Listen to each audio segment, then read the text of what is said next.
Regular meeting number 12 will now come to order. Please stand for the playing of the national anthem.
Would you please lead us in the pledge?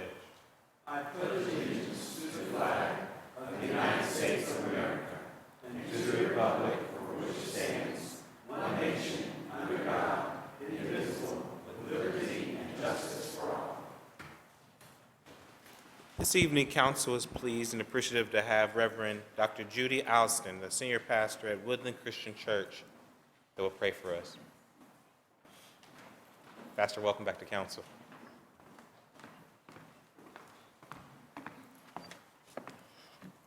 Good evening. It's good to be here again. Let us pray.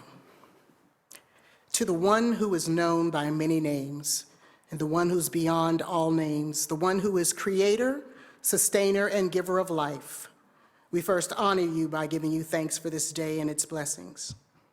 On this afternoon, as we gather as servants and citizens of this city of Columbus, we pray that we are all ever mindful of the opportunities to render our service to our fellow citizens and to this community. Gracious One, we ask that you bless us as we continue to seek your wisdom, guidance, courage, and strength. And on this evening, be with counsel in their deliberations. Help them to be wise in the decisions that they make for the good of all of those who have placed their trust and confidence in this leadership.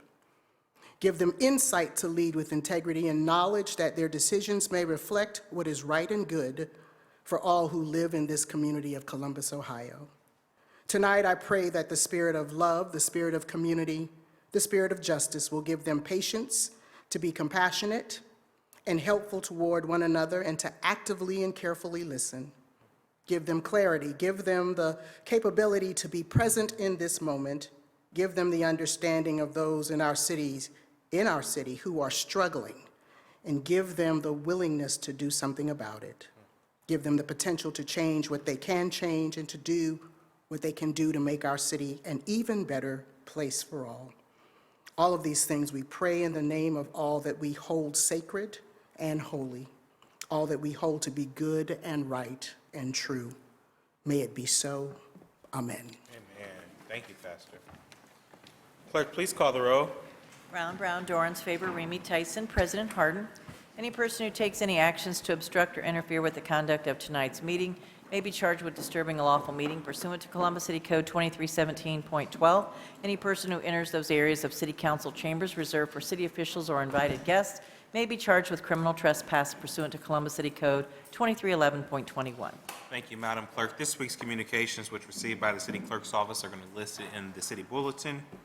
And will be listed on the agenda and will be published in the City Bulletin. Are there any other communications? Not at this time. Are there resolutions by council members? President Pro Tem. Councilmember Brown. President Harden, thank you. On Wednesday, March 4th at 4 p.m., I will be hosting a Public Safety Committee hearing to discuss proposed changes to the sections of the Columbus City Code that govern vehicles for hire. The city issues licenses to operate taxicabs, pedicabs, horse-drawn carriages, contract cars, micro-transit vehicles, and quadricycles.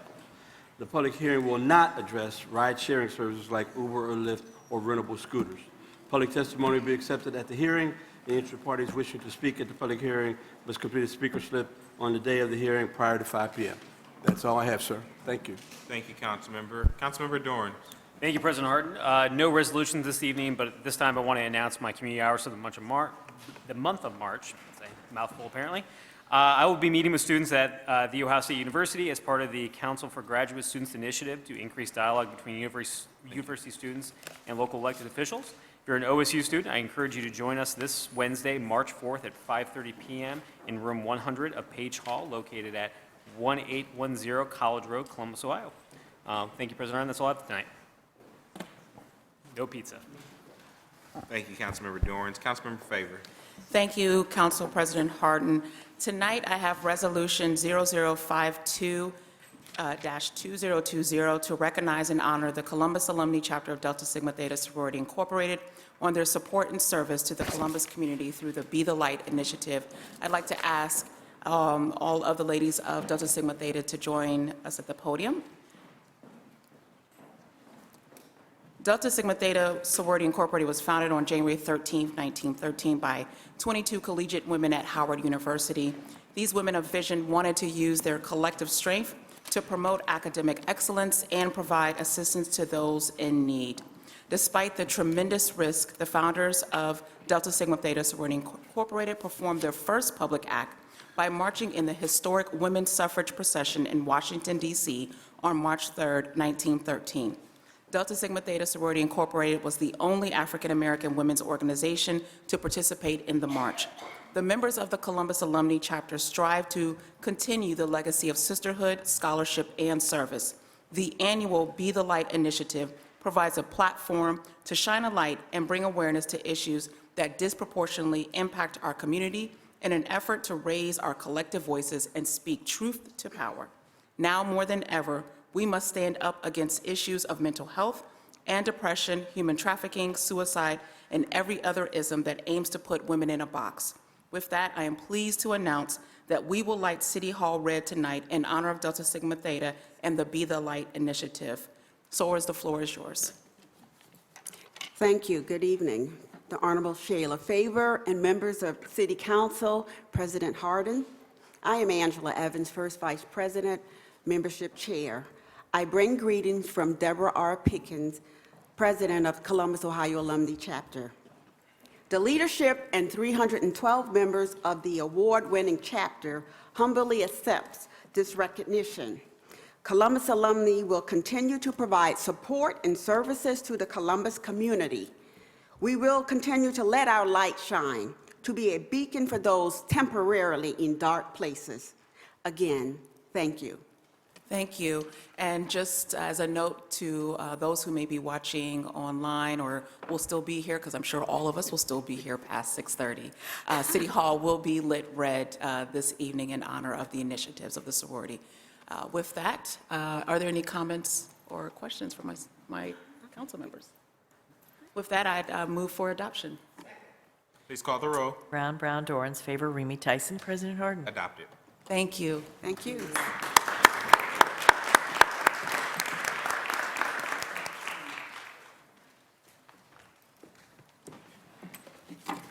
That is all, President Harden. Thank you, Madam Councilmember. Councilmember Remy. Thank you very much, Council President Harden. I have two announcements this evening. First, we are excited to be gearing up for the second annual Columbus Litter League. I am proud to say that in 2019, there were a total of 900 players who spent nearly 1,800 hours collecting 20 tons of litter and debris throughout Columbus City streets and neighborhoods. Individuals, businesses, neighborhoods, civic and faith-based organizations are forming teams now for this Keep Columbus Beautiful program. Opening day for 2020 will be Saturday, April 4th at Huntington Park, located at 330 Huntington Park Lane, Columbus, 43215. Please visit keepcolumbusbeautiful.org to register and learn more about this great Columbus Litter League. I'd also like to announce that I will be hosting community hours.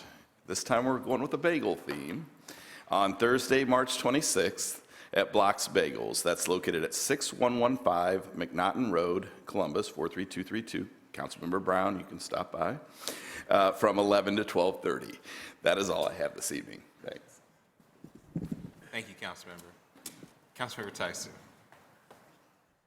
Thank you, President Harden. I do have one resolution this evening, and it is Resolution 50X-2020, and I'm going to ask Rebecca Nelson and all the women that are with her to please come to the podium.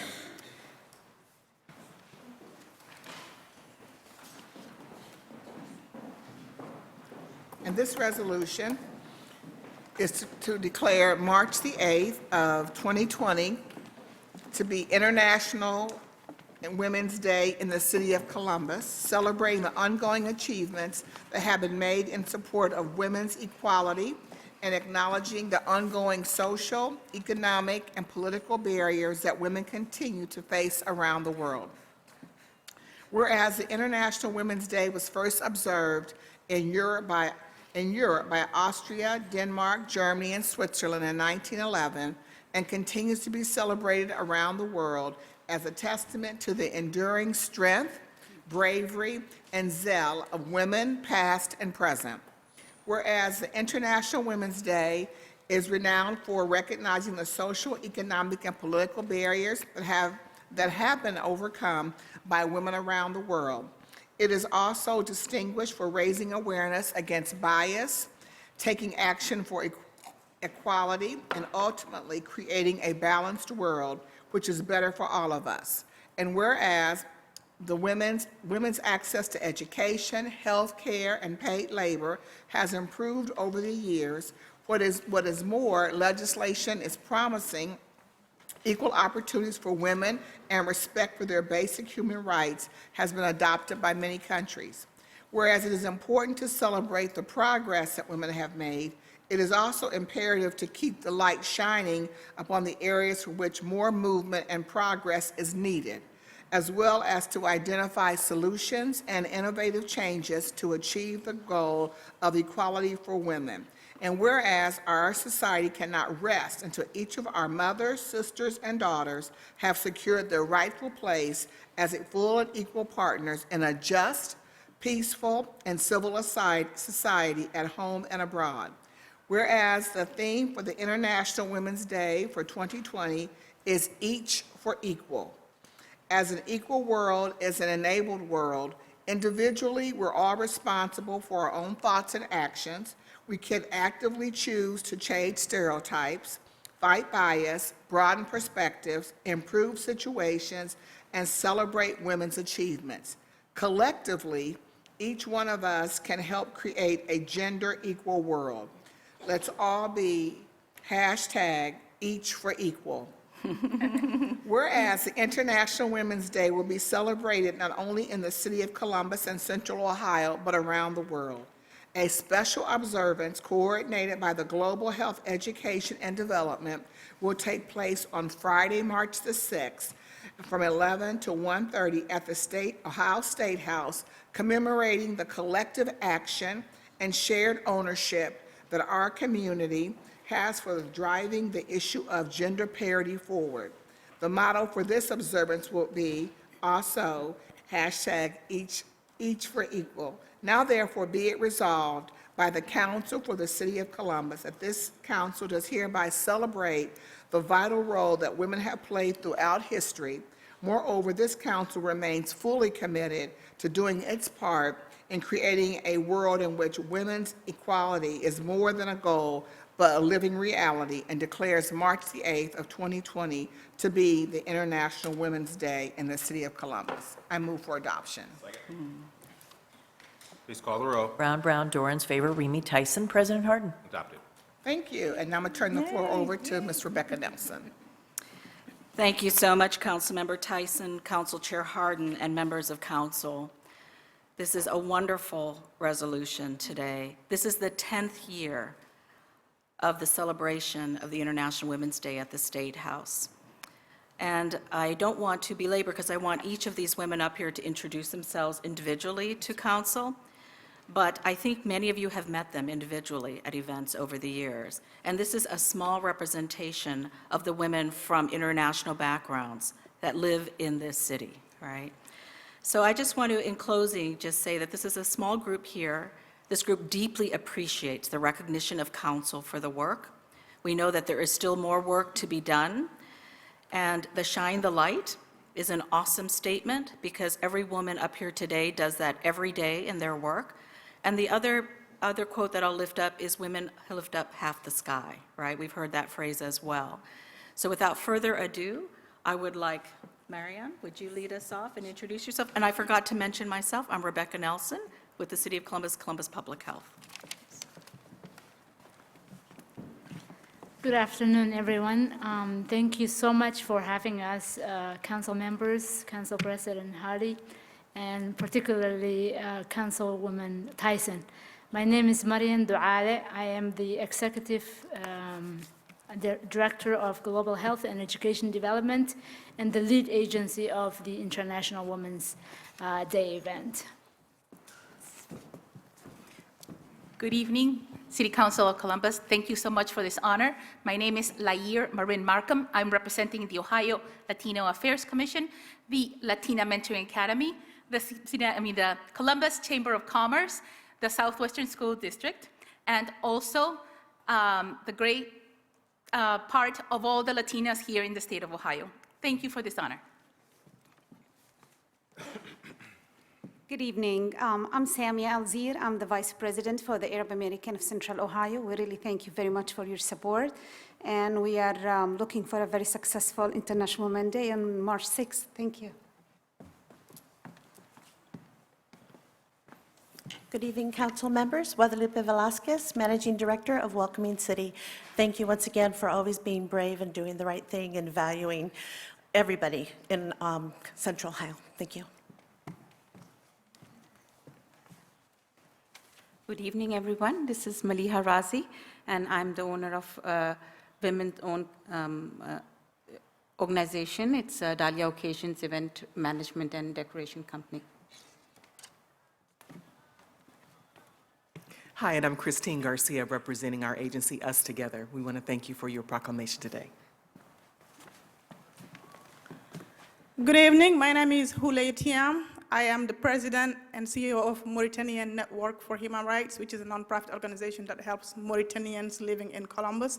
I truly appreciate to be here today and for us to shine a light on what we are all doing to make Columbus a better place for all. Thank you. Hi, thank you very much for the resolution. That's really great. I am Marlinda Ayer, and I am the Executive Director of the International Voluntary Organizations.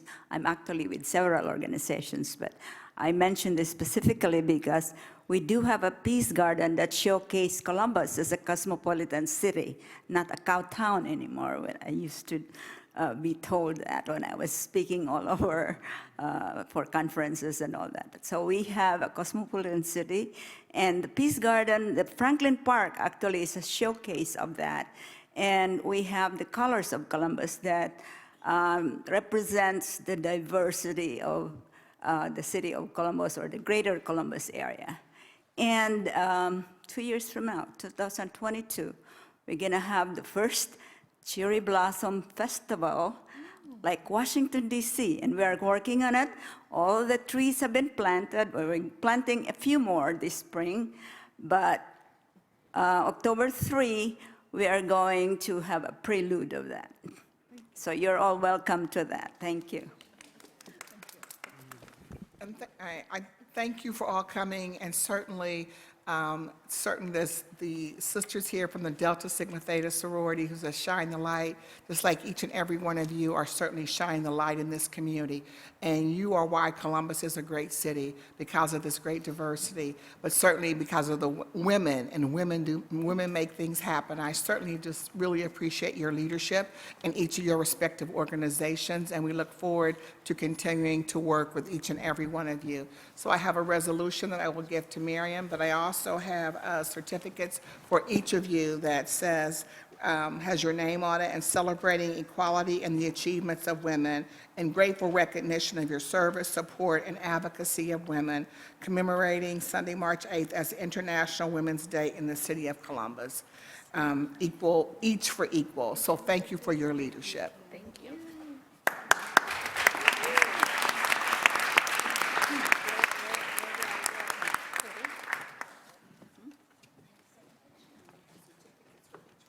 Thank you. Thank you.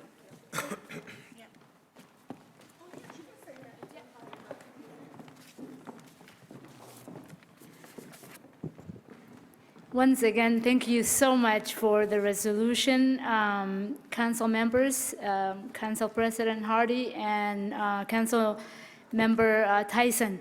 This event is, we're really proud of it. We would like to invite everyone that would listen to this or is here today to the International Women's Day, the 10th International Women's Day at the State House. This event will take place on Friday, March 6th from 11:30 to 1:30, and everyone is welcome. I just wanted to quickly highlight, we will have, there is 6 organizations that are working together to pull this event together.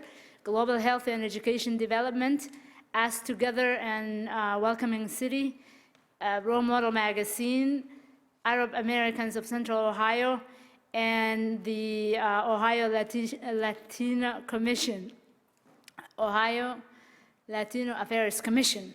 Sorry, Lair. And we will be highlighting, as we just mentioned, the contributions of international women in the city of Columbus and Ohio in general.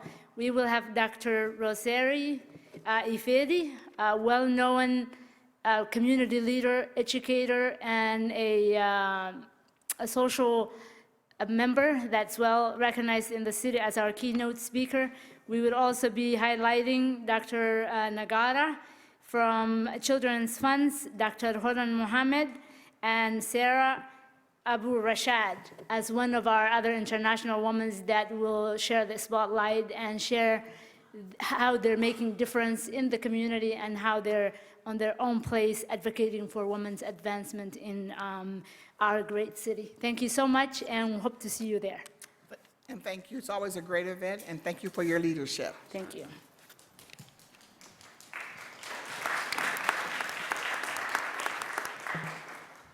Thank you, council members. I have one resolution. It is 049X-2020. This resolution is to endorse issue 21. It's the Columbus State Community College bond issue, which will be on the ballot on March 17th.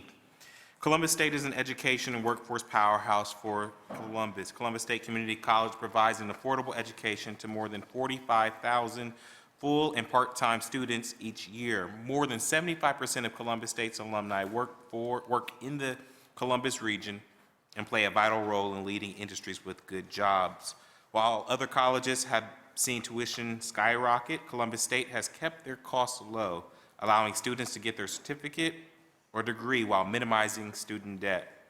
However, Columbus State has substantial capital needs in order to meet the workforce needs of a growing region. If this situation continues, the college will be forced to use educational resources to address capital needs and the expense of students, area employers, and the economic vitality of our region. To address this problem, Columbus State Community College has put forward issue 21 on the upcoming March ballot. Issue 21 puts forward a bond to modernize and improve 200 classrooms and labs, add new training technology and educational equipment, and repair deteriorating facilities, and add a new academic building. This is a smart investment for our region. The median homeowner in Franklin County would pay $4 per month in property taxes to create the education facilities for all of our children and the workforce of tomorrow. So I'm excited to bring this resolution forward and ask for the support of my colleagues to support this important resolution. We have 2 speakers on this, we actually have 3 speakers on this resolution. The first speaker that's going to come forward is Mr. Joe Motil.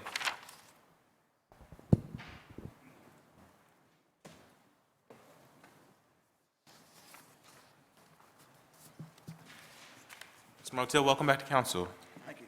Just a reminder, 3 minutes in any organization you may represent.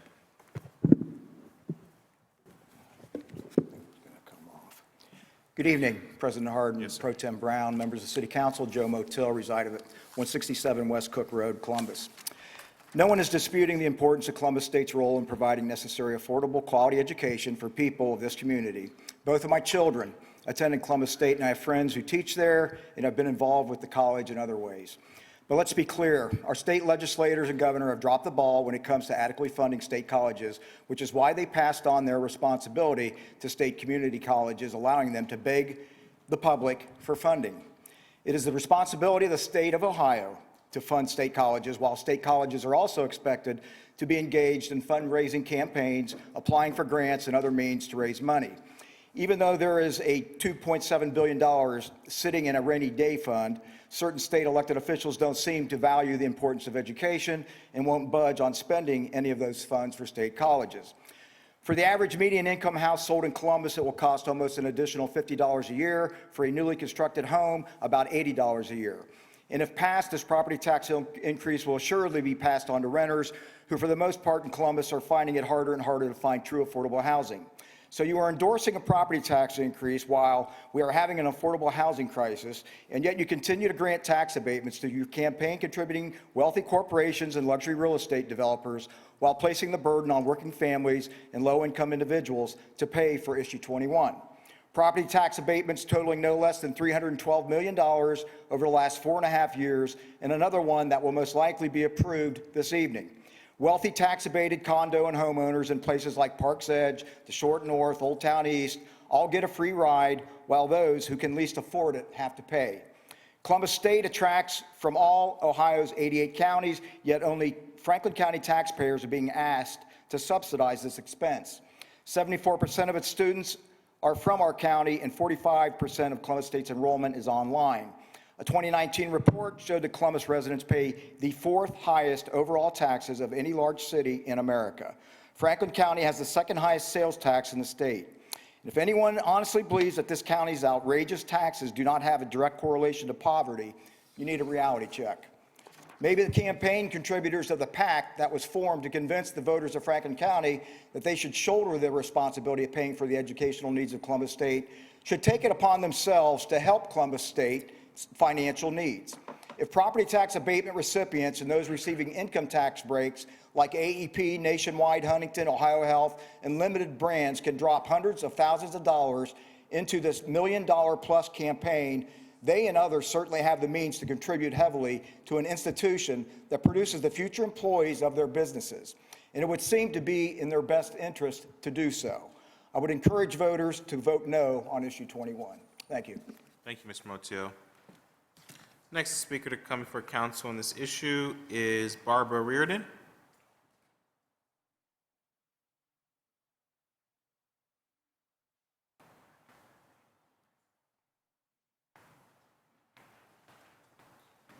Ms. Reardon, welcome to council. Just a reminder, 3 minutes and any organization that you may represent. Okay, thank you. Thank you, President Hardin and City Council. My name is Barbara J. Reardon, and I don't represent any organization. I am against issue 2 because, as Joe mentioned, there are 88 counties in Ohio, and Columbus State Community College attracts students from all 88 counties. But only Franklin County residents are being asked to subsidize this $300 million property tax. This is grossly unfair to have only one county out of 88 pay for a state organization's goals, and the goals are commendable. We have a very heavy tax burden for Franklin County residents. We voted 5 times to say no to using our taxes to acquire Nationwide Arena, and City Council found other ways to take taxpayers' money. This damaged trust. I'm a psychologist, and I work with many people who are working 2 to 3 jobs to make ends meet, and they are property owners. They simply can't afford to have yet another property tax added to their bills. So I am urging you to think about very carefully your endorsement of Issue 21 tonight. The goals of Issue 21 should not be on the back of only Franklin County residents, when 87 other counties benefit from Columbus State Community College services. Passage of Issue 21 will be very, very unfair to Franklin County taxpayers. Please do not endorse Issue 21, and I will be voting against Issue 21. Thank you. Thank you, Ms. Reardon. Thank you for your comments. Finally, I'm going to call Dr. David Harrison, President of Columbus State Community College. Just a reminder or clarification for folks, this is an issues campaign, and that's how the city is able to take a vote to support or not to support such a ballot initiative.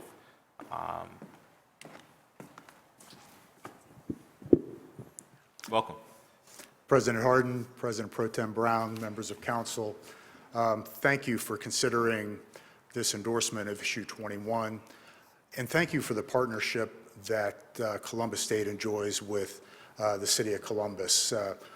We share a lot of the same values and are really in the same work trying to help more and more of our citizens get on and stay on a path to economic opportunity.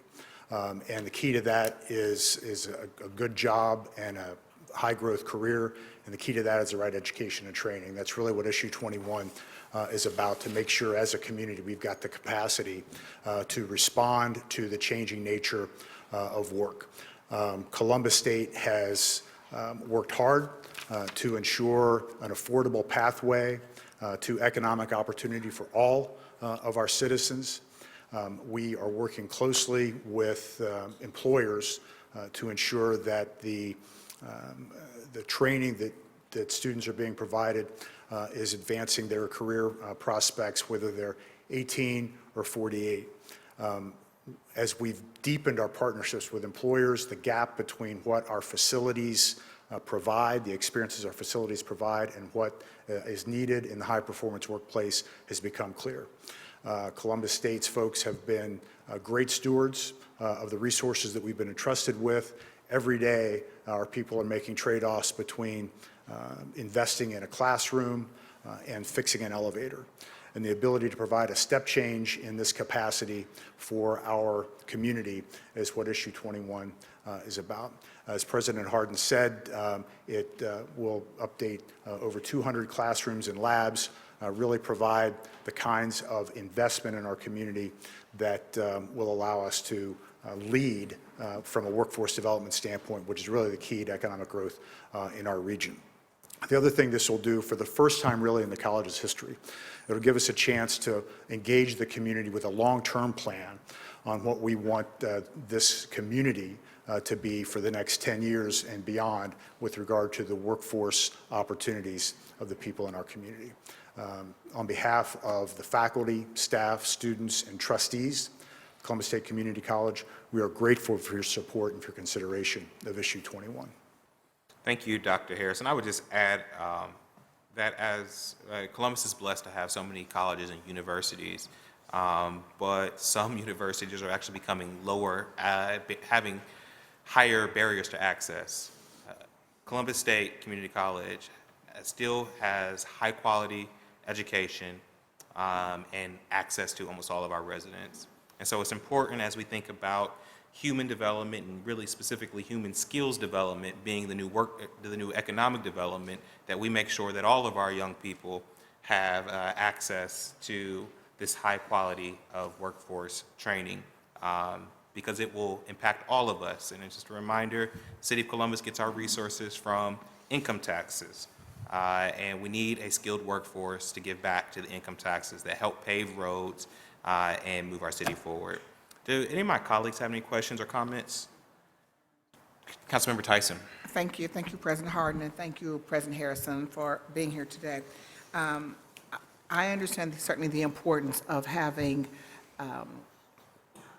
making sure that you have a capital improvements budget to be able to have the best facilities to be able to provide our young people and the adults that go there the skill sets that they need.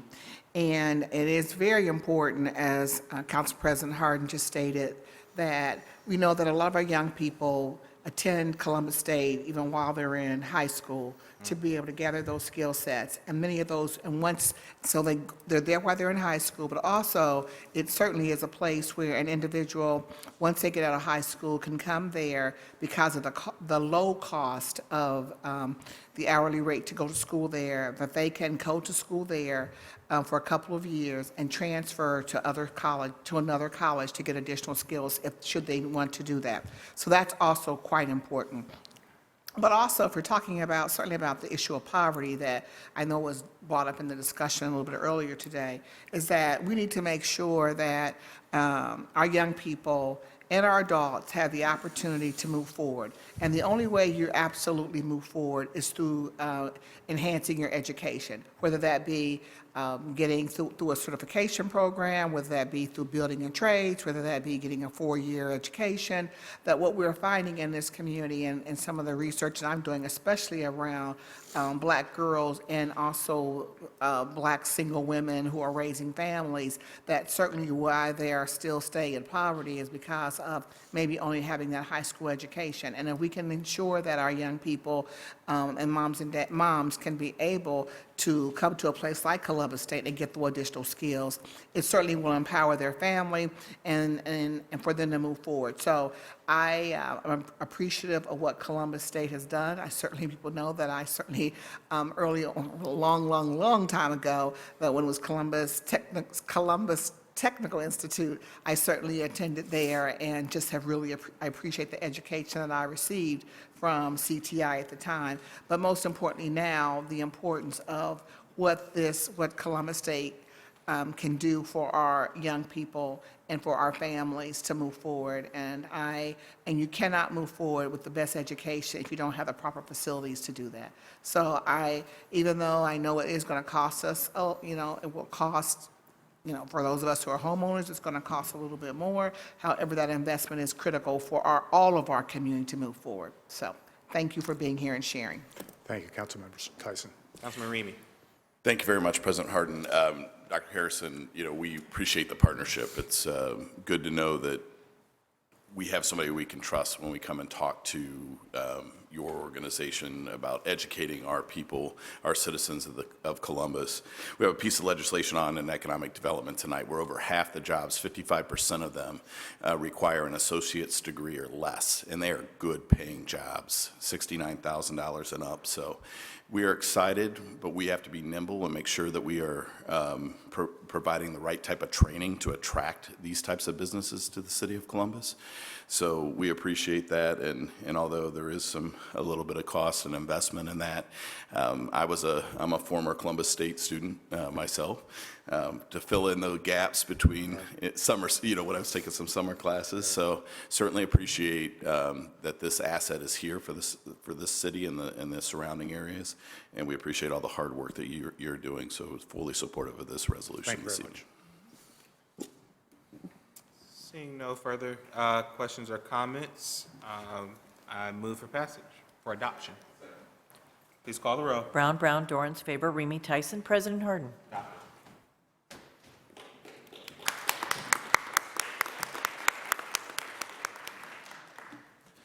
Thank you very much. We look forward to working with you going forward. Thank you, Dr. Harrison. Are there any comments by our elected officials, city attorney, city auditor? The courts aren't here today. Are there any requests by members of council for the removal of ordinance or resolution from the consent portion of the agenda? Seeing none, may we now have a motion by the clerk to waive readings of the titles of 30-day legislation? Please call the row. Brown, Dorans, favor, Remy Tyson, President Harden. Thank you, Madam Clerk. Will you now read into the record the orders and numbers of 30-day legislation? Finance Committee Ordinance 0481-2020, Public Utilities Committee Resolution 41X-2020, Ordinances 172, 338, and 494-2020. Technology Committee Ordinance 504-2020, Economic Development Committee Ordinance 492-2020, and Rules and Reference Committee Ordinance 452-2020. The following ordinance appear on the agenda as consent action. Will the clerk now read those ordinance numbers into the record? Resolution of Expression 53X-2020, Finance Committee, Ordinances 363, 377, 382, 390, 447, 483, 484, 485, and 498-2020. Recreation and Parks Committee, Ordinances 342, 385, 412, 432, and 434-2020. Education Committee, Ordinance 343 and 544-2020. Public Safety Committee, Ordinances 283, 399, 479-2020. Public Utilities Committee, Ordinances 187, 215, 216, 217, 222, 249, 253, 257, 258, 259, 260, 265, 270, 307, 322, 331, 378, 395, and 491-2020. Public Service and Transportation Committee, ordinances 371, 397, 422, 444, 448, 451-2020. Housing Committee, ordinances 396, 472, 475-2020. Criminal Justice and Judiciary, ordinance 353-2020. Economic Development Committee, ordinances 416, 417, 418, 419, and 587-2020. Small and Minority Business, ordinances 462, 463, 464, 465-2020. Appointment from the Mayor's Office, numbered A0032 and 33-2020.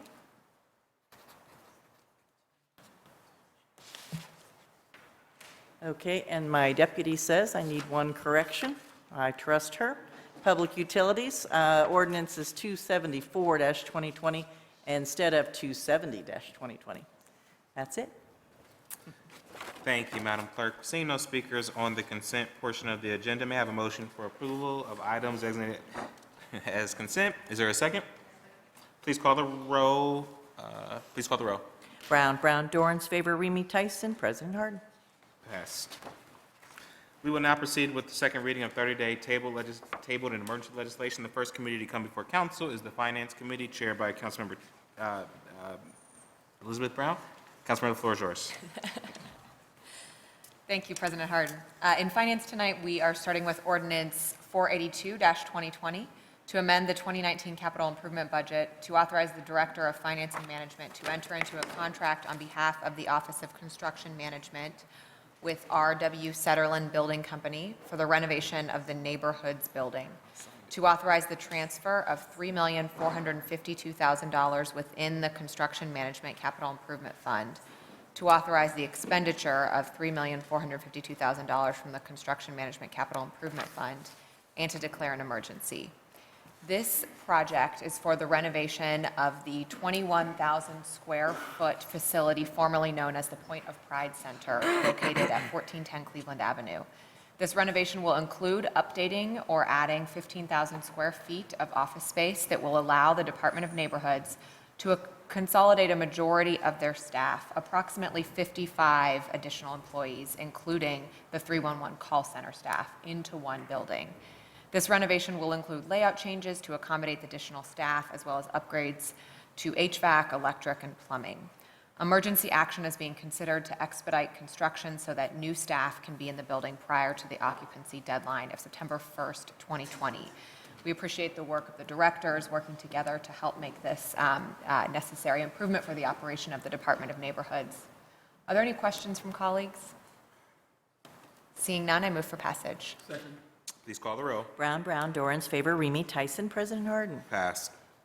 Next, we have Ordinance 497-2020 to authorize the Finance and Management Director on behalf of the Real Estate Management Office to pay rent associated with existing lease agreements and an internal memorandum of understanding to authorize the appropriation and expenditure of $1,406,188 from the Special Income Tax Fund and to declare an emergency. These payments cover 7 existing lease agreements for office space utilized by the Municipal Court, the Department of Development, the Department of Neighborhoods, and the Department of Public Safety, as well as an internal MOU with the Department of Public Utilities.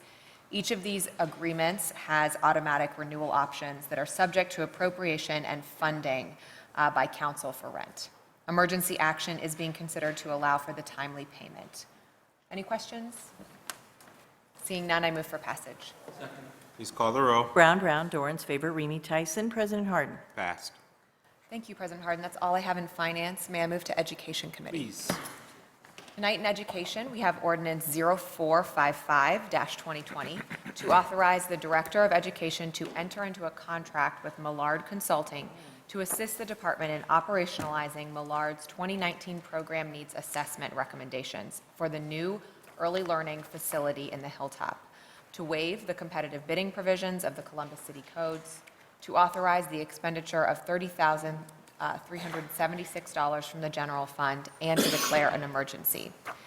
The city is working on design and construction of a new state-of-the-art early learning facility in the Hilltop.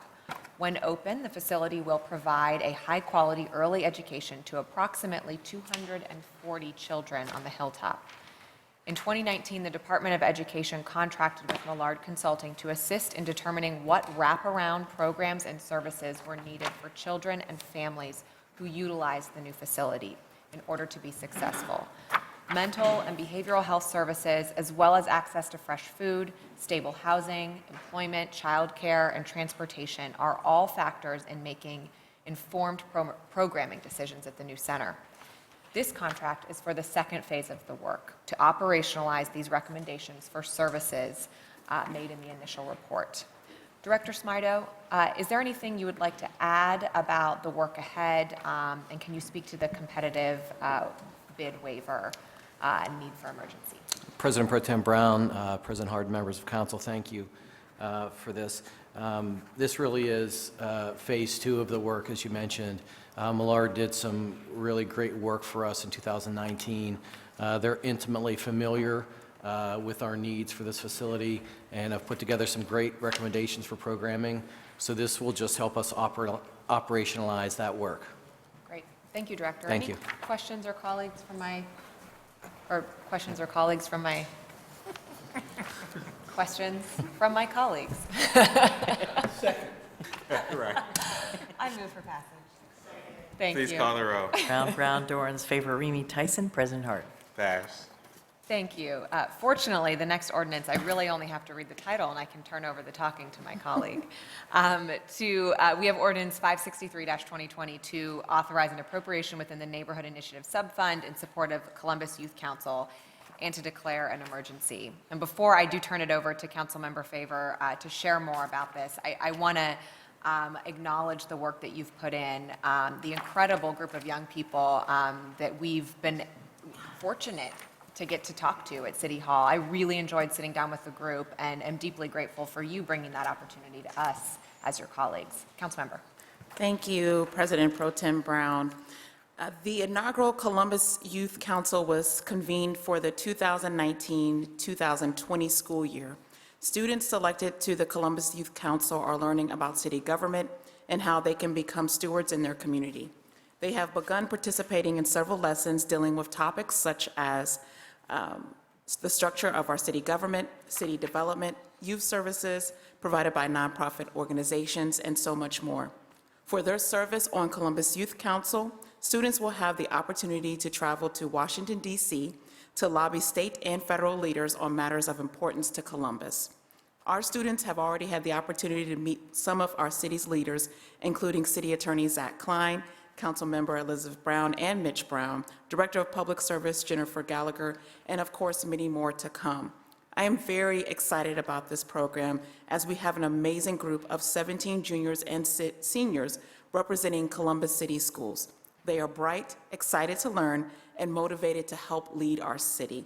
With that, I'd like to invite one of our youth council members to the podium to address us. So, I'd like you all to meet Mr. Kailash Mishra to the podium. Thank you for being here. Good evening. I'm Kailash Mishra. I'm a senior at Northland High School.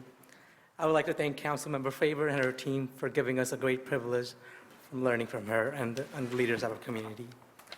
I decided to apply for Youth Council because I think it is essential for youth to be engaged in government and learn about the work our leaders are doing to move us forward. I've had the great privilege to learn from our leaders and the work they're doing to move our city forward. My peers and I are able to question our leaders and learn from them. Lastly, I would like to reemphasize the importance of Youth Council because it is letting us learn and be a good member of the community. Thank you. Thank you so much. And are there any questions or comments from my colleagues? Well, I'll turn it back over to Councilmember Brown. Thank you so much for being here. Thank you so much, Councilmember Favor, and I move for passage of this legislation. Second. Please call the row. Brown, Dorans, favor, Remy Tyson, President Harden. Pass. That's all I have in my committees, President Harden. Thank you, Madam Chair. The next committee to come before council is the Public Utilities Committee. That committee is chaired by Councilmember Dorrance. Councilmember, the floor is yours. Thank you, President Harden. Tonight in Public Utilities, we have ordinance number 0237 to authorize the Director of Public Utilities to enter into a contract with AP T&D Services LLC for the purpose of providing training services related to Journeyman Electrical Apprenticeship Program, to waive the competitive bidding provisions of the City Code, and to authorize the expenditure of $200,000 from the Power Systems Operating Fund. This training is being provided to current employees of the Department of Public Utilities to help them develop skills for the maintenance of the city's power infrastructure. Competitive bidding was waived due to the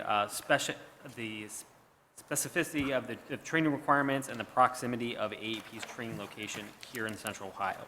Do any of my colleagues have any questions or comments? Seeing none, I move for passage. Please call the row. Brown, Brown, Dorans, favor, Remy Tyson, President Harden. Pass.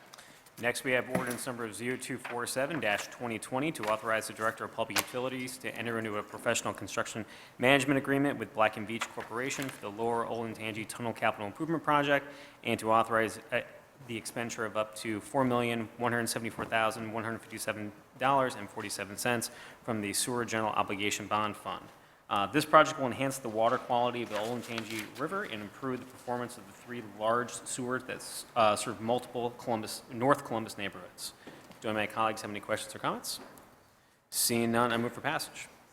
Please call the row. Brown, Brown, Dorans, favor, Remy Tyson, President Harden. Pass. Next, I have ordinance number 0257-2020 to authorize the Director of Public Utilities to renew renewal number 1, an existing engineering agreement with Burgess & Nyepel, Inc. for the Blueprint 5th by Northwest Sunrise/Glen project, to authorize the expenditure of up to $1,257,388.86 from the Sanitary Sewer General Obligation Bond Fund, and to amend the 2019 capital improvement budget. This project will consist of the construction of green infrastructure and rehabilitation of existing infrastructure to promote higher water quality, mitigate water and basement incidents, and decrease sanitary sewer overflows in the 5th by Northwest neighborhood. Do any of my colleagues have any questions or comments? Seeing none, I move for passage. Clerk, please call the row on 0252-2020. Brown, Brown, Dorans, favor, Remy Tyson, President Harden. Pass. Sorry about that, President Harden. Sure. Thanks for the assist. Next, I have ordinance number 0262-2020 to authorize the Director of Public Utilities to enter into a plan modification of the 2017-2019 Construction Administration and Inspection Service Agreement with CTL Engineering, Inc. for the Division of Sewer and Drainage Lateral Lining Clintonville 1, Bohemian Glencoe project, to authorize the expenditure of $1,051,306.55 from the Sanitary Sewer General Obligation Bond Fund. This project will rehabilitate the lining of 875 sanitary laterals in the Clintonville area in order to mitigate water and basement events and sanitary sewer overflows. Do my colleagues have any questions or comments? Seeing none, I move for passage. Please call the row. Brown, Brown, Dorans, favor, Remy Tyson, President Harden. Passed. Next, I have ordinance number 0280-2020 to authorize the Director of Finance and Management to associate all general budget reservations resulting from this ordinance with the appropriate universal term contract purchase agreements for the purchase of bill presentation services with Level 1 LLC for the Division of Power, the Division of Water, and the Division of Sewer and Drainage, and to authorize the expenditure of $79,300 from the Electricity Operating Fund and $504,400 from the Water Operating Fund, and $565,500 from the Sewer Operating Fund, and $150,800 from the Stormwater Operating Fund. This purchase agreement will enable the Department of Public Utilities to continue to collect payments for water, power, and sewer through its online customer service portal. Do any of my colleagues have any questions or comments? Seeing none, I move for passage. Please call the row. Brown, Brown, Dorans, favor, Remy Tyson, President Harden. Pass. Next, I have ordinance number 0284-2020 to authorize the Director of Public Utilities to modify the construction contract with Decker Construction Company for utility cut and restoration services for the Department of Public Utilities, and to authorize the expenditure of $600,000 from the Water Operating Fund, and $500,000 from the Sanitary Sewer Operating Fund, and $50,000 from the Power Operating Fund. Following utility excavation projects, the Department of Public Utilities routinely outsources work to contractors who are equipped and trained to replace and repair pavement, curbs, and sidewalks impacted by those excavation projects. Do any of my colleagues have any questions or comments? Seeing none, I move for passage. Please call the row. Brown, Brown, Dorans, favor, Remy Tyson, President Harden. Passed.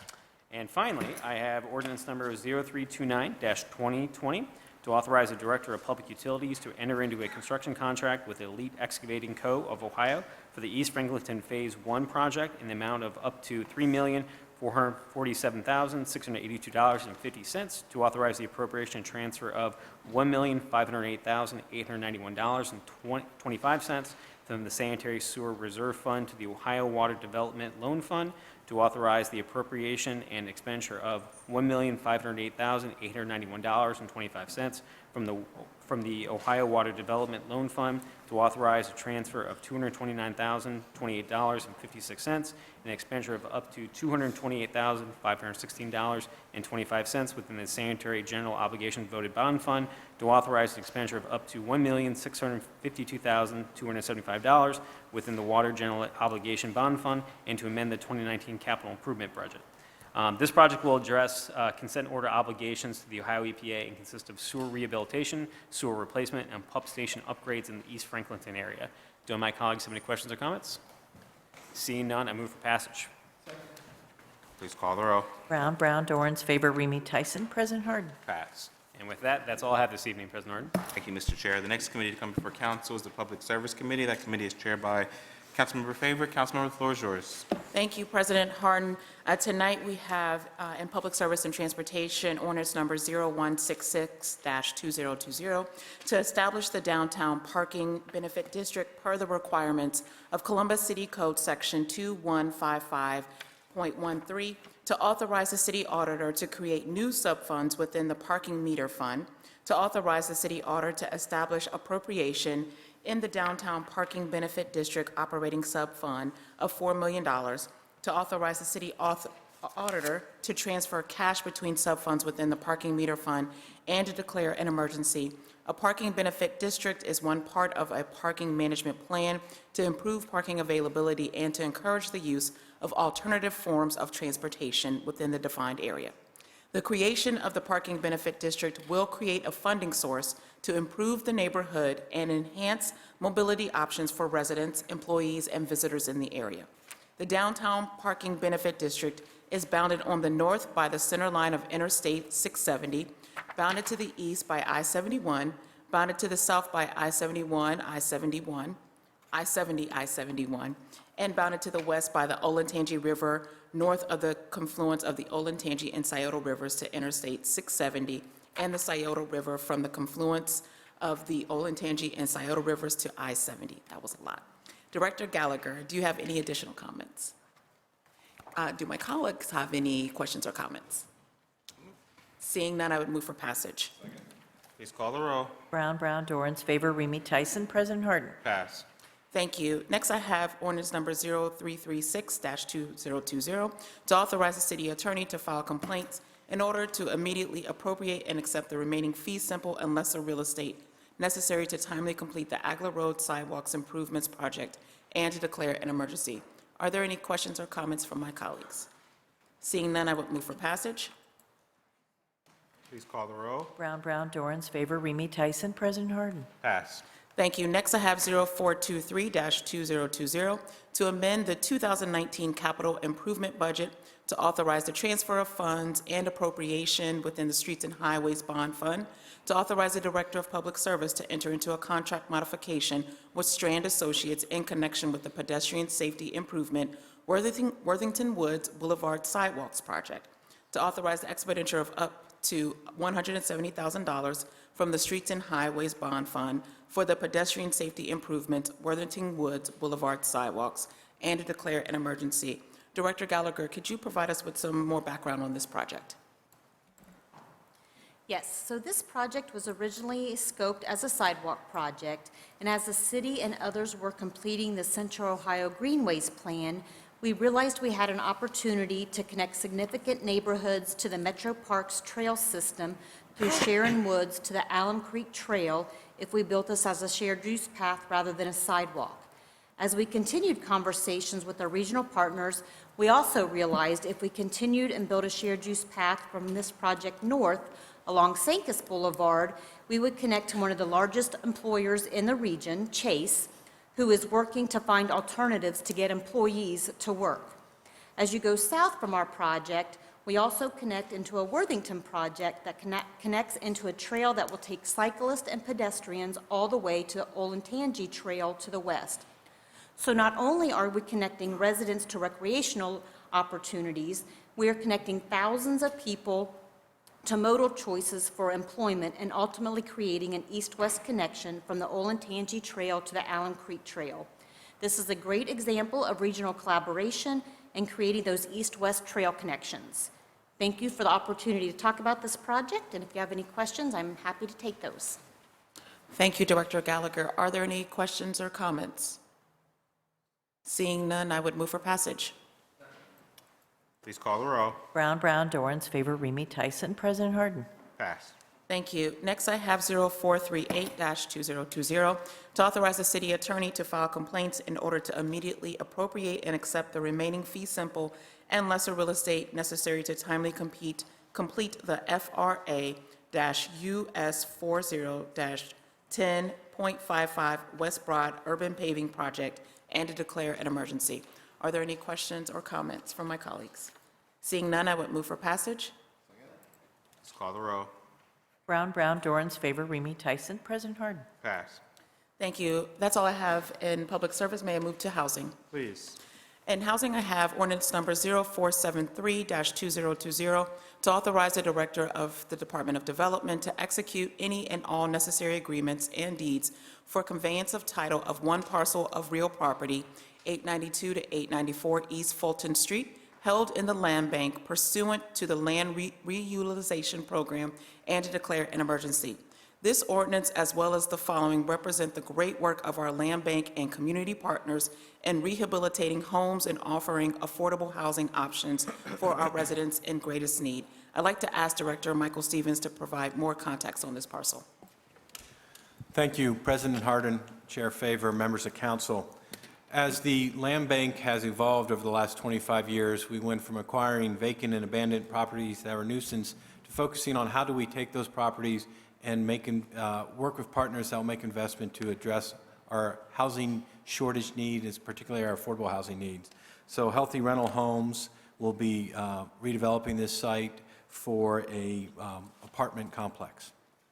Wonderful. Thank you, Director Stevens. Are there any questions or comments from my colleagues? Seeing none, I would move for passage. Please call the row. Brown, Dorans, favor, Remy Tyson. President Harden. Passed.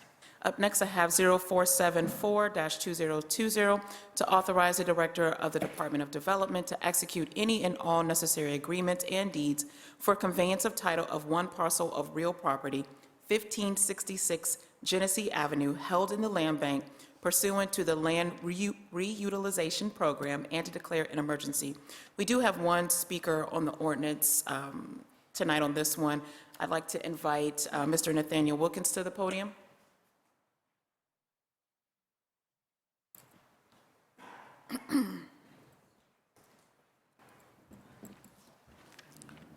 Welcome back to council, Mr. Wilkins. Thank you. 1612 Arlington Avenue, Mr. Nathaniel George Wilkins. I've been in my house for 12 years, and I have watched this property sit vacant in abandonment for a very long time with no for sale sign on the property. 1566 Genesee Avenue. And I have watched several houses that have been torn down. The reason why I'm against it, this house was built in 1923 with a 3-bedroom, 1 bath. The square footage was, I believe, 1,200. And I have watched this property had sit idolized, vacant, and abandonment for a very long time. The one right next door was 1563. It was purchased through the land bank several years ago, about 2 or 3 years ago. Again, I don't want no Habitat house or either this house to be torn down. I think it has good bones and whatever else may have in it. But what I come to find out, property down that street has been torn down, redeveloped by Habitat houses. But what I would like to see is these homes to be occupied for low-income residents or anybody that comes through the state of Ohio. So again, as I went and put this up on the library, just looking at this property still sits like that today, but to have other ones on that block is not being well taken care of. It seems like we are going after land bank properties, but not these other properties that's been vacant and idolized, look like eyesores in this community. I'm very close to this property, and I will be watching to see what happens with this property. Thank you for your time. Thank you for your time. Director Stevens, could you provide us with some additional context on this parcel? Yes, thank you, President Harden, Chair Favor, members of council. The Land Bank acquired this parcel in end of July of 2019. We are selling it to Habitat for Humanity, and they intend to rehabilitate the existing one-family structure and sell for home ownership. Thank you. Are there any additional questions or comments from my colleagues? Seeing none, I would move for passage. Please call the row. Brown, Dorans, favor, Remy Tyson, President Harden. Passed. Thank you. And last, I have the one ordinance in criminal justice. May I move on? Please. We have 0480-2020 to authorize the appropriation and expenditure of up to $4,850,000 from the Collection Fees Fund to authorize the city attorney to enter into contracts with Arcadia Recovery Bureau, LLC, Capital Recovery Systems, Incorporated, law offices of Robert A. Sugar Co., and Scott Schiff and Associates, to authorize the city attorney to modify contracts with Lineberger, Goggin, Blair, and Simpson, LLP, and Appels, LLC, for the collection of delinquent accounts and to declare an emergency. I'd like to ask Brian Shin, Chief of Claims and Deputy Chief of Staff in the City Attorney's Office, to provide some more context for this ordinance. Thank you. Chair Favor, President Harden, members of council. The City Attorney's Office has administered the collections contracts for over 23 years. An RFP was issued on September 13, 2019, and we received 12 responses. A 5-member committee of city employees from the City Attorney's Office, City Auditor's Office, and the Department of Public Utilities reviewed and scored the bid responses. I personally chaired this committee. 5 of 12 bidders were invited to make oral presentations in December 2019. The committee met in early January 2020 and made a final ranking of the 5 companies that made oral presentations and recommended that the city attorney enter into contracts with 4 of the 5. These 2-year contracts are self-funding because collections fees are added to the amount due that persons or businesses owe to the City of Columbus. The process followed all city code requirements for competitive bidding in Chapter 329, including Sections 329.25 and 329.28. And I would be happy to answer any questions that council has. Thank you. Are there any additional questions or comments at this time? Seeing none, I would move for passage. Please call the row. Brown, Dorans, favor, Remy Tyson, President Harden. Passed. Thank you. That's all I have in my committees. Thank you, Madam Chair. Next committee to come before council is the Economic Development Committee. That committee is chaired by Councilmember Remy. Councilmember, the floor is yours. Thank you very much, Council President Harden. I have a few items in economic development this evening. First ordinance is Ordinance 436-2020 to authorize the Director of Department of Development to enter into an enterprise zone agreement with Alumnae Biosciences, Inc. for a tax abatement of 100% for a period of 15 consecutive years in consideration of a total proposed capital investment of approximately $74 million and the creation of 170 net new full-time permanent positions with an estimated annual payroll of approximately $15,437,000, and to authorize the Director of the Department of Development to enter into an enterprise zone compensation agreement with Alumnae Biosciences, Inc. in Columbus City Schools District. The need exists to enter into an enterprise zone agreement with Alumnae Biosciences, Inc. The Ohio Enterprise Zone Law, ORC Section 5709.62, requires the city to enter into a council-approved agreement between the city and participating companies. Alumnae Biosciences, a new for-profit subsidiary of Nationwide Children's Hospital, Inc., and a sister organization to nonprofit, the Abigail Wexner Research Institute, will manufacture gene therapy products for the biotechnology and pharmaceutical industries. Sciences. Andelin Biosciences will become a Phase 3 compliant good manufacturing practices clinical manufacturing facility producing materials for Phase 1, 2, and 3 gene therapy clinical studies for biotechnology and pharmaceutical industries around the world. These products will have application to life-threatening diseases such as spinal muscular atrophy, Duchenne muscular dystrophy, Batten disease, cystic fibrosis, Parkinson's disease, and ALS. Andelin Biosciences is proposing to invest a total project cost of approximately $74 million, which includes $64 million in real property improvements, $7 million in machinery and equipment, and $3 million in furniture and fixtures to construct a new manufacturing facility consisting of approximately 85,000 square feet on roughly 7.8 acres of undeveloped land currently located at the southwest corner of Lane Avenue and Carmack Road in Columbus. Additionally, the company anticipates creating 170 net new full-time permanent positions with an estimated annual payroll of approximately $15,437,800 at the aforementioned project site. The Department of Development recommends 100% 15-year enterprise zone tax abatement on real property improvements. The Board of Education of the Columbus City School District has been advised of this project and pursuant to Ohio Revised Code has unanimously passed a resolution approving the 100% 15-year enterprise zone abatement for Andelin Biosciences. A copy of this resolution authorizing the 100% 15-year enterprise zone abatement is attached and is contingent upon the execution of enterprise zone compensation agreement between Andelin Biosciences, Columbus City School District, and the City of Columbus, which is also approved by the school district, I do have a few speakers on this subject this evening, and our very first speaker is Joe Motil. Please step forward to the podium and state your name and any organization you may represent. You do have 3 minutes to speak.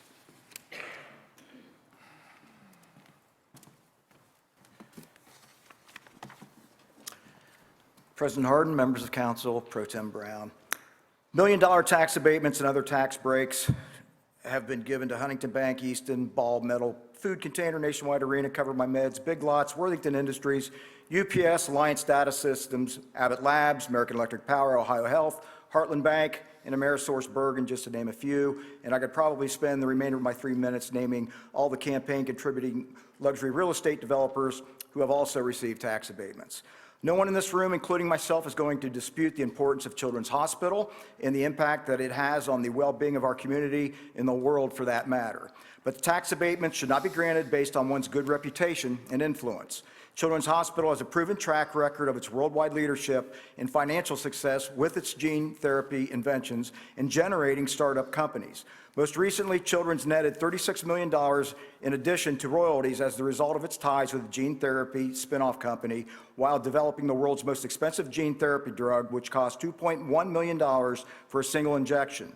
Ohio State University stated it made $2.7 million from its stake in the company. This company was eventually sold to a Swiss pharmaceutical firm for $8.7 billion. Children's in Ohio State have been partnering for some time now in locating Andelin Biosciences at OSU's West Campus Innovation District has undoubtedly been in the works for a while and makes sense. Nonprofit Economic Development Corporation Jobs Ohio stated that Columbus, Ohio sets itself apart from other cities with gene therapy centers due to its cost to operate, manufacture, and live. So please spare me the nonsense that Children's was going to locate elsewhere unless they received a $27.7 million property tax savings. This is just more icing on the cake for a company that will make hundreds of millions of dollars, if not billions, when it begins larger and wider scale manufacturing of gene therapy products for drug makers, which is where the big money is made. So here you are endorsing Columbus State's request to increase property taxes for homeowners and renters who are already overburdened with paying some of the highest overall taxes in the country, yet you're going to give away millions in property tax revenue to another corporation who can well afford to pay their fair share and then some.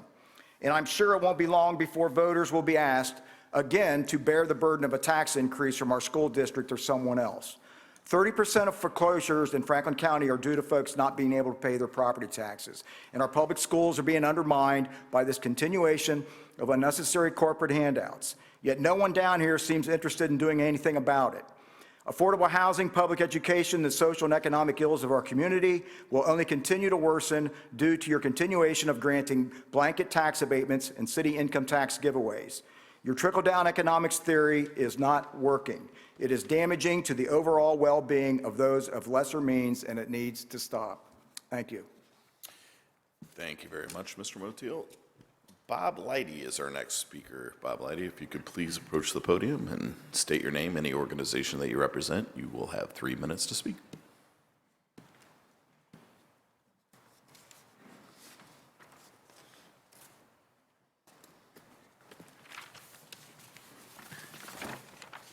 Good evening, Council President Harden, President Pro Tem Brown, Committee Chair Remy, everyone on council. Bob Leakty, I'm Executive Director of the Parsons Area Merchant Association.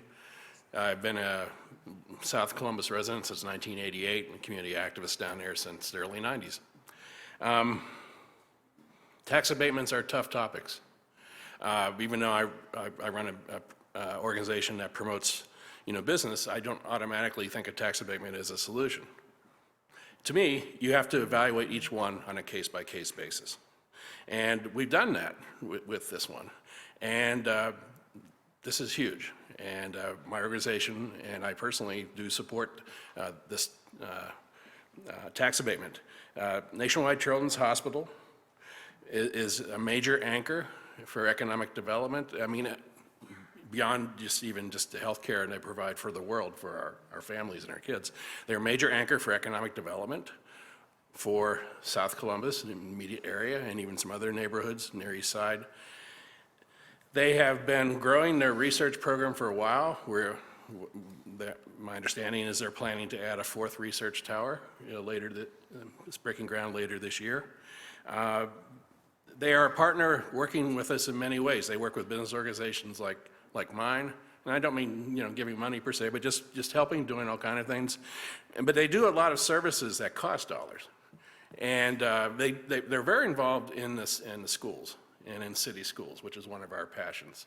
And we see them doing more and more. And in the process of evaluating, whether to support this, abatement or not, they organized, community meetings for their Good Neighbor Agreement, immediate neighbors. They answered a lot of questions. We got a very detailed, frequently asked questions, kind of thing. We've had every opportunity to, talk to them about it. And just a couple short points. One is that, and it's interesting. I mean, anytime you're talking raising taxes, it's challenging. And there was a discussion earlier about Columbus State. But let me give you an example of some of what is happening. My monthly PAMA meeting is coming up next Wednesday, 2 days from now. We're having speakers from Columbus State coming to talk to us about possible partnerships. Well, here's an example where an organization like Columbus State is designing some programming courses to help people get these really good jobs that were described. And this is the kind of thing that neighborhoods like ours could really benefit from. And with Columbus State working with Nationwide Children's to help facilitate people getting trained for these jobs, there's opportunity here, not just for folks in the university area, but folks all through the region to benefit from this and to get jobs. Because we have this big income disparity and we have these issues, folks trying to get jobs. So quickly, the pipeline is important. The hospital is going to be continuing, I believe, to partner with us and expand their health programs. And I think looking at the big picture, as Columbus tries to become and is becoming a biotech, center, this frankly is a great investment, and I think it's a unique opportunity to say we don't want this investment to benefit just a few folks. We want it to benefit our neighborhoods as well. Thank you so much for coming down and speaking this evening. I'd now like to invite up Libby Wong, Vice President of Planning and Business Development for Nationwide Children's Hospital, to speak about this ordinance.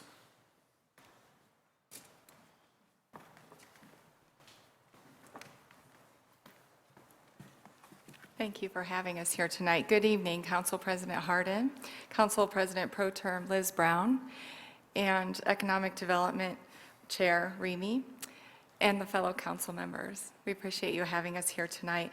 I am Libby Huang. I serve as Vice President of Planning and Business Development, and I have the honor to present this unique case for a request for property tax abatements. So I want to highlight why we're here, asking for the enterprise zone agreement. In the way of background, which you have received, gene therapy is a treatment in which modified DNA is created to replace faulty genes. That modified DNA is inserted into a viral vector, which serves as the vehicle to get the new gene into the patient's body, and it corrects faulty genes. It acts as the Trojan horse to replace those faulty genes and cure the patients. When Nationwide Children's scientific team developed the cures for Duchenne muscular dystrophy and spinal muscular atrophy, they used a viral vector called recombinant adeno-associated virus. The vector is the Trojan horse, again, that sneaks that corrective DNA into the cells, and it's the focus of this new biologics manufacturing company that we're so pleased to present tonight. We're creating Andelin Biosciences to, as Mr. Leedy said, support the advancement of gene therapies, particularly ones for very rare conditions that would not otherwise be produced if Nationwide Children's didn't proceed with this. We've had decades of experience in gene therapy, and there is increasing demand for these therapies around the world, as you've heard about. To that end, the name Andelin Biosciences represents a hybrid of two pioneering gene therapy recipients who participated in our pivotal phase 1 clinical trials at the Abigail Wexner Research Institute. Andrew Kilbarger was treated in 2006 for Duchenne muscular dystrophy, and Evelyn Villarreal was 8 weeks old when she received treatment for spinal muscular atrophy in 2015. We're proud to say that they are both living today, because in the absence of treatment, the two children would likely not be living today. Andelin's sterile biologics production facility will manufacture vectors specifically designed for genetic diseases. Andelin itself is not a pharmaceutical company. Instead, its products will be sold to other organizations that can use them to produce an array of really novel treatments. We would have preferred to create Andelin Biosciences as a nonprofit. However, Nationwide Children's is a 501c3 healthcare organization, and as such, the IRS mandates that this company must be for-profit because the new business, which is manufacturing, is not directly related to the provision of healthcare services. And Andelin will be selling services and products to other companies. The selling of such services and products is not considered by the IRS to be nonprofit activity. So what makes Andelin unique is that all hospital profits from Andelin will be invested back into Nationwide Children's Research and Healthcare Services as an affiliate company of Nationwide Children's. We're asking for a tax abatement for 3 major reasons, the first of which is to create a win-win situation with every partner benefiting. We believe that Nationwide Children's tax abatement request is for property on the Ohio State University West Innovation Campus. This property is currently generating no tax revenue. And during the tax abatement period, Andelin will be generating $3.6 million in new tax revenue for Columbus City Schools, and $3.6 million in other new tax revenue. To help offset, the second reason is to help offset the upfront cost for Nationwide Children's as we invest $30 million in salaries alone during that period of time where we are constructing and validating the facility. We are likely not able to produce commercial product until 2023 and will not be generating revenue until at least that year. The third reason is to provide cures to patients with rare genetic disorders, once considered untreatable, providing hope for families in Columbus and around the world. So Columbus City Schools, and Nationwide Children's Hospital are dynamically intertwined. And when the city and its schools succeed, Nationwide Children's is so stronger. In turn, Andelin's creation will have a positive impact throughout our community. We've listed those reasons as job creation and a living wage. We project the creation, as Mr. Remy presented, to be 170 jobs by 2024, an average salary of $77,000, and the majority of Andelin employees will be at the associate degree level. Wages will range from $15 to $90 per hour, carrying forth the living wage commitment that Nationwide Children's has made in 2019. An employment pipeline to Andelin is the second reason. We believe we will have a positive impact throughout the community. Nationwide Children's has reached out to Columbus State Community College, who was here earlier, to begin developing an associate degree program applicable to Andelin. We believe the Columbus City Schools College Credit Plus program will apply as well, which gives students an opportunity to graduate from high school prepared for these jobs. We are committed to further working with the schools to strengthen this pipeline. Furthermore, expansion of school-based health programs that we have made a commitment to Columbus City Schools will provide $53 million in healthcare services and student education initiatives in Columbus City Schools during this abatement period. This represents an expansion of the annual $3.2 million of uncompensated health services and programs per year that Nationwide Children's conducts. With those services, we provide primary health care clinics in 11 schools, regular visits to as many as 20 schools through our mobile care center, behavioral health programs and services in more than 40 schools, and more than 250 hospital volunteers and mentors in the schools annually, providing kindergarten readiness and STEM programming. A commitment to diversity in the prevailing wage. Nationwide Children's has committed to 15% to 20% minority and/or women-owned business for the Andelin project, and the facility will be constructed using prevailing wage contracts with all applicable vendors. We are also establishing a biotech hub for the city of Columbus, so we do think this will initiate many other companies to proceed here. We're excited about that. So in summary, we're asking for support of Andelin Biosciences, 100% 15-year property tax abatement worth $19.7 million this evening. The Columbus City School Board, as you mentioned, voted unanimously in support of us bringing this here tonight. Thank you for your time. Thank you very much, Ms. Wong. I do have kind of a follow-up point or question. I want to really ask for a little bit further clarification.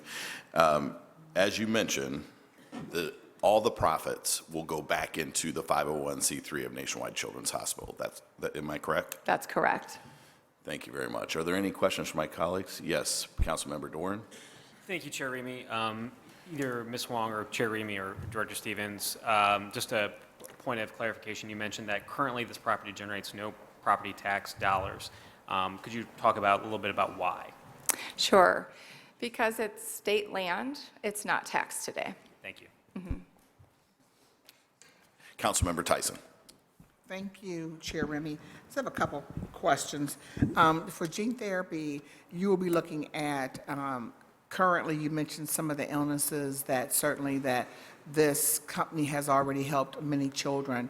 Will you also be looking at other gene therapies for other children that have other illnesses within this organization? Within both Nationwide Children's Hospital and the Abigail Wexner Research Institute, yes, we continue to advance novel therapies for gene therapy. This facility will also bring other researchers throughout the world their new science to be able to produce new gene therapies that they are working on.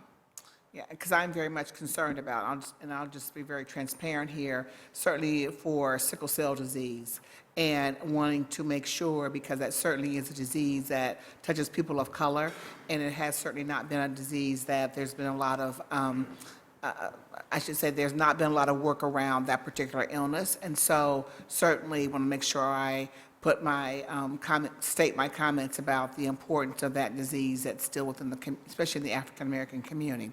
The other is I'm certainly pleased to hear about your commitment to women and diverse populations to being a part of this organization. The other is I'm kind of want to make about behavioral health. And the reason I'm very concerned about behavioral health is because I look at, and you're in 40 schools, you stated that in Columbus City Schools, that there is certainly hopefully a commitment to making sure that that Nationwide Children's will be looking to identify, recruit, and retain behavioral psychologists and psychiatrists of color to support the needs of our girls, especially our girls and our boys in school. But I mainly, right now, because of our Commission on Black Girls, understand the needs that are going on with our black girls in the community and the lack of diversity and what they want to see in terms of behavioral health specialists and medical professionals that look like them when they come to them. And so I am hopeful that you mentioned that you already are in 40 schools and would certainly like to continue to have a conversation around to attract, retain, and employ those individuals. So we'd love to continue to have that conversation. Absolutely, we would be happy to. In fact, the services that we're providing today in the schools, over 90 schools have behavioral health services, and hopefully that's an inspiration to encourage people to get into that field. Thank you. Thank you. Are there any other questions for the speaker? Seeing none, thank you very much, Ms. Wong. We appreciate you coming down this evening. I'd now like to throw it over to the Director of Department of Development. Thank you, President Harden, Chair Remy, members of council. The Development Department is recommending this strategic investment because it addresses our public policy priorities of building pathways out of poverty, creating good-paying jobs, which strengthen our neighborhoods. This project represents a major win for Columbus. We are fortunate to have several large institutions who create new technologies and products. As these institutions are ready to commercialize these products, we need to use strategic investments to keep the investment in Columbus so these businesses can grow and flourish. I also would like to thank the Economic Development team, specifically our project manager on this, Anthony Slappy, for the hard work in bringing this forward. I'd be happy to answer any questions. Director, I have a question. What is your outlook on the potential to bring this industry to Columbus and what the future holds in this industry? This is a significant opportunity for Columbus, and this will be a catalyst for future investment. I spent 5 years in Northern Illinois, which has a significant biotech cluster. This is one of an opportunity we would have aggressively gone after. I think it gives Columbus and Central Ohio an opportunity to go out and aggressively pursue other opportunities, whether it's Northern Illinois, Massachusetts, or even on West Coast, and really bring companies and investment to Central Ohio and Columbus. Thank you very much. Are there any questions for the Director this evening? All right, seeing none, I move to amend as submitted to the clerk. Please call the roll. Brown, Brown, Dorans, favor, Remy Tyson. President Harden. Now I move for passage as amended. Please call the roll. Brown, Brown, Dorans, favor, Remy Tyson. President Harden. Passed. Thank you very much. The next two pieces are related. I'd like to invite Kevin Nelson, the Regional President of Northwest Bank, to the podium as I introduce ordinance number 442-2020 to authorize the Director of Department of Development to enter into a dual-rate jobs growth incentive agreement with Northwest Bank for a term of up to 5 consecutive years in consideration of the company's proposed capital investment of $120,000 and creation of 50 net new full-time positions, permanent positions, with an estimated annual payroll of approximately $3,192,317. The Columbus Department of Development is proposing to enter into a dual rates jobs growth incentive agreement with Northwest Bank in an amount equal to 25% of the City of Columbus income tax withheld on the Columbus payroll of new employees and 30% of the City of Columbus income tax withheld on the Columbus payroll of new employees who are also City of Columbus residents at the end of each calendar year for a term of up to 5 consecutive years.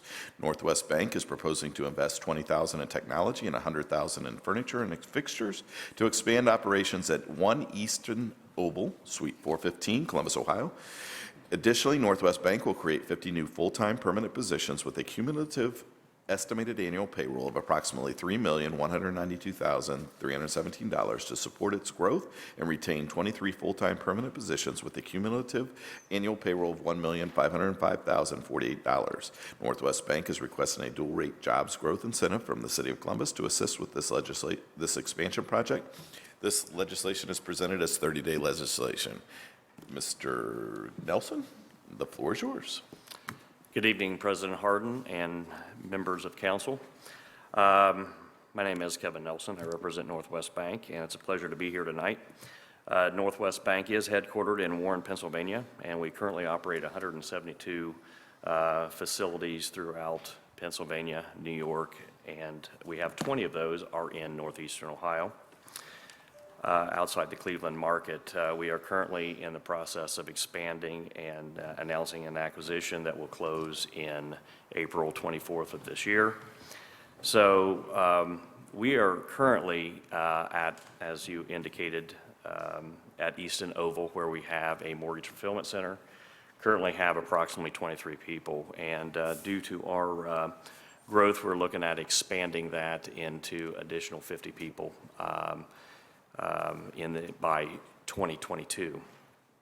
The next thing we are looking at doing is expanding down to Front Street, where we will have a commercial banking operation. We will hire an additional 10 people, and we will relocate one of our corporate executives from Easton Oval down to the Front Street location. Just to quote Ron Seifert, one of the reasons that we are looking at Columbus, really, the earlier speakers tonight really kind of capitalized on this. We like the robust talent pool in Columbus, Ohio. The educational campuses that are here, we have 140,000 students that are around the Columbus area, which is amazing. It's also the 14th largest city in the country and one of the fastest growing cities in the Midwest. So we are looking forward to making this, even though we're headquartered in Warren, Pennsylvania, we're looking at making this our flagship operation outside Warren, so to kind of tie our regions together. So with that, I appreciate everything that you guys are doing and all the support that you could give us. Thank you so much, Mr. Nelson. Any questions or comments from my colleagues for Mr. Nelson? Seeing none, I'll turn it over to the director for a few comments. Thank you, President Hardin, Chair Remy, members of council. This is a great example of the partnership we have with One Columbus and their efforts and our economic development team working together to attract new jobs and new investment into the community. On this first piece of legislation, the job growth incentive, I do want to highlight that it's a dual rate incentive, so 25% on new jobs created, but 30% on new jobs created that are filled by Columbus residents. I'll speak briefly to the downtown office incentive. That's our typical downtown office incentive for 5 years and 50%. Happy to answer any questions. Any questions for the director this evening? Seeing none, I move for passage. Please call the row. Brown, Dorans, favor, Remy Tyson, President Harden. Passed. Finally, I have ordinance number 443, 2020, to authorize the Director of Department of Development to enter into a downtown office incentive agreement with Northwest Bank. The Columbus Department of Development is proposing a downtown office incentive agreement with Northwest Bank. Northwest is proposing to invest a total project cost of approximately $50,000, which includes $15,000 in technology, $35,000 in furniture and fixtures to renovate an approximately 3,183 square foot office space at 401 North Front Street, Columbus, Ohio, to accommodate its increased sales growth and to meet its consumer demands. The company will create 10 net new full-time permanent positions with an annual payroll of $1,385,000 and retain one full-time permanent position with an annual payroll of $310,000 at the project site. Northwest Bank is requesting a downtown office incentive for a period of up to 50% for 5 years from the City of Columbus to assist in the location of a corporate office. Are there any questions or comments from my colleagues? Seeing none, I move for passage. Please call the row. Brown, Dorans, favor, Remy Tyson, President Harden. Passed. And that's all I have this evening in economic development. Thank you, Madam Chair. It is now past time to go to zoning. May I have a motion? You have one, you want to go to it? I agree, actually.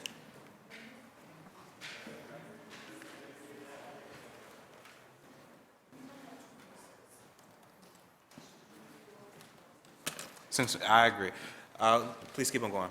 We have two pieces of legislation, so we'll. There we go. I'll keep on speak going. quickly, but I would like to invite the Administrator, Tim Swager, down to the podium as I read ordinance number 441, 2020, to authorize the Director of Public Service to renew the yard waste and recycling collection services contract with Rumpke of Ohio for year 4 of the contract, to authorize the expenditure of up to $3,600,000 from the Street Construction Maintenance and Repair Fund, and the expenditure of up to $5,726,776 from the General Fund to pay for the contract renewal and to declare an emergency. This ordinance authorizes the Director of Public Service to renew a contract to add funds for year 4 of the collection services of yard waste and recyclables 2017 contract with Rumpke of Ohio in the amount of $9,326,776, and to authorize the Director of Public Service to execute contract modifications if needed to clarify terms and conditions of the contract or to implement program improvements and enhancements. Continuation of a separate collection for yard waste and recyclable items is necessary to segregate them from the regular waste stream.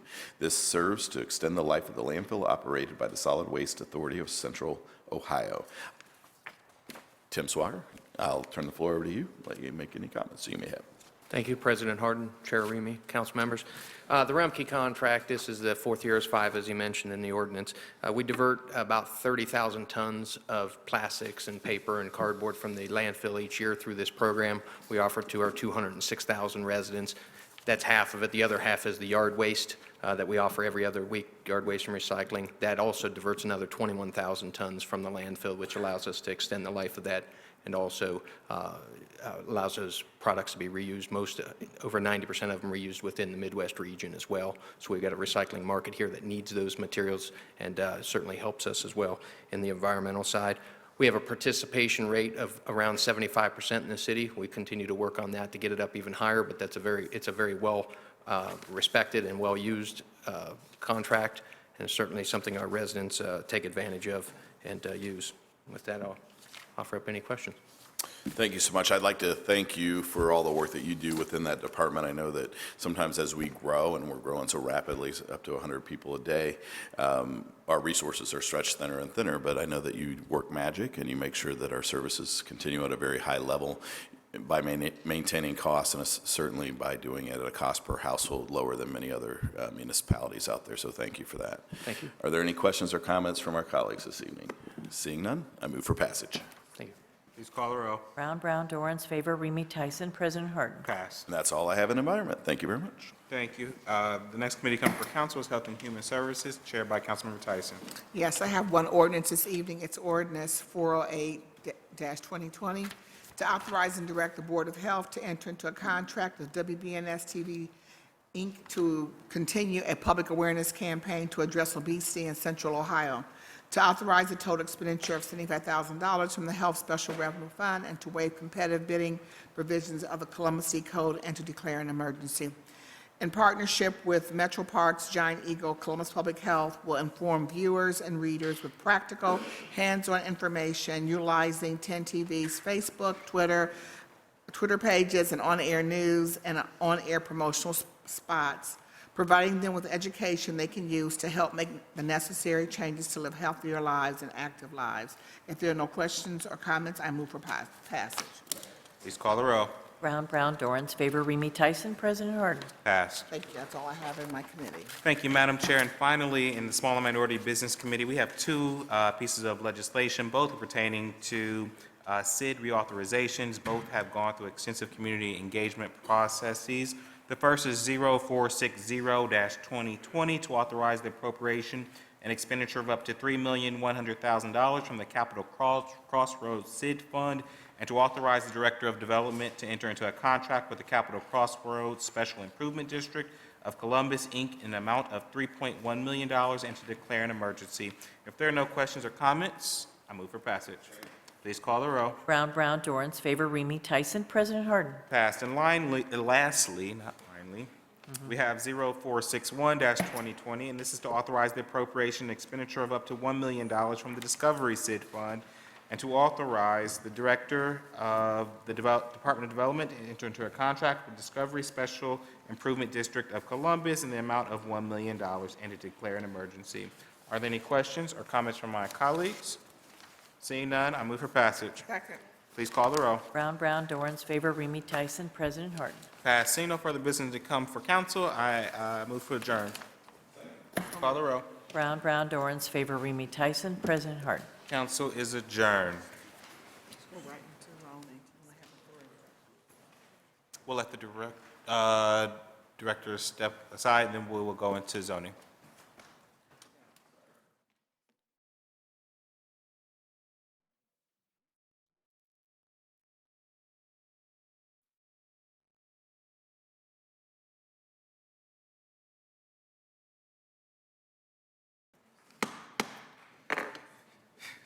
Regular meeting number 13 will now come to order. Please call the row.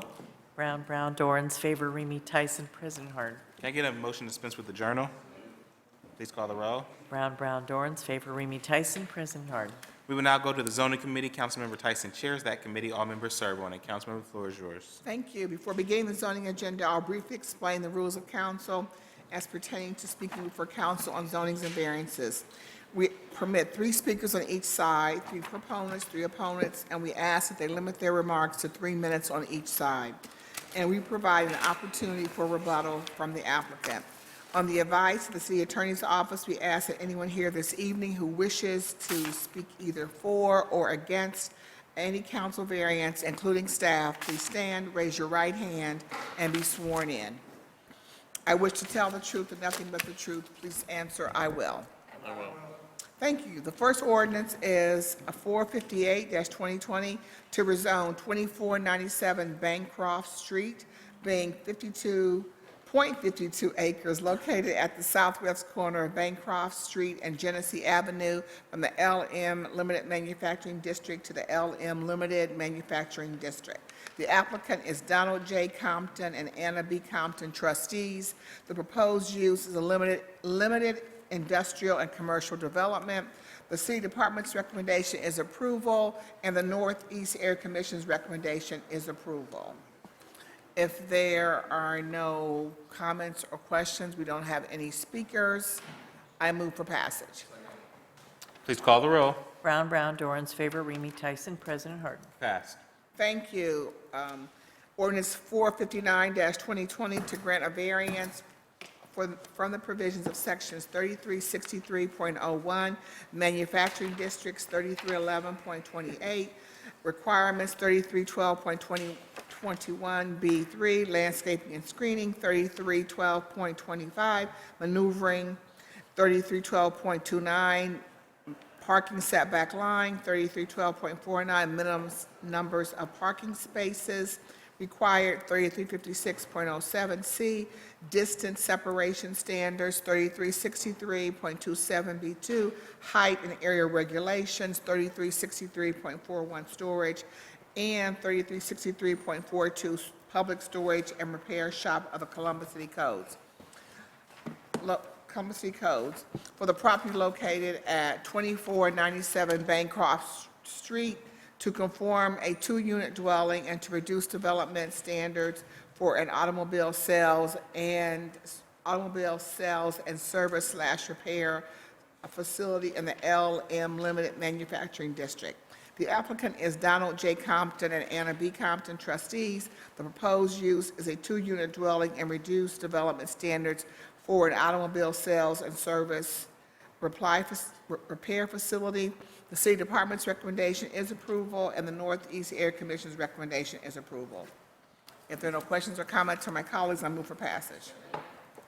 Please call the roll. Brown, Dorans, favor, Remy Tyson, President Harden. Passed. Thank you. The next ordinance is 488-2020 to grant a variance from the provisions of sections 3333.02, AR12, ARLD, and AR1 apartment residential district use. Section 3333.09, area requirements, 3333.11, ARLD, area district requirements, and 3333.16, fronting, 3333.22, maximum side yard required, 3333.23, minimum side yard permitted, 3333.24, rear yard, and 3333.25, side or rear yard obstruction of the Columbus City Codes for property located at 960 through 966 Hunter Avenue to permit the single-unit and 2-unit dwellings with reduced development standards in the ARLD apartment residential district, to repeal ordinance number 2005-2014, passed September 22nd of 2014. The applicant is Juliet Bullock. The proposed use is a single unit and a 2-unit dwelling development. The city department's recommendation is approval, and the Victorian Village Commission's recommendation is approval 4-0. If there are no questions or comments, I move for passage. Please call the roll. Brown, Dorans, favor, Remy Tyson, President Harden. Passed. Thank you. That concludes the zoning agenda. Seeing no further business coming before the zoning committee, may I have a motion to adjourn? So moved. Please call the roll. Brown, Dorans, favor, Remy Tyson, President Harden. Zoning is adjourned.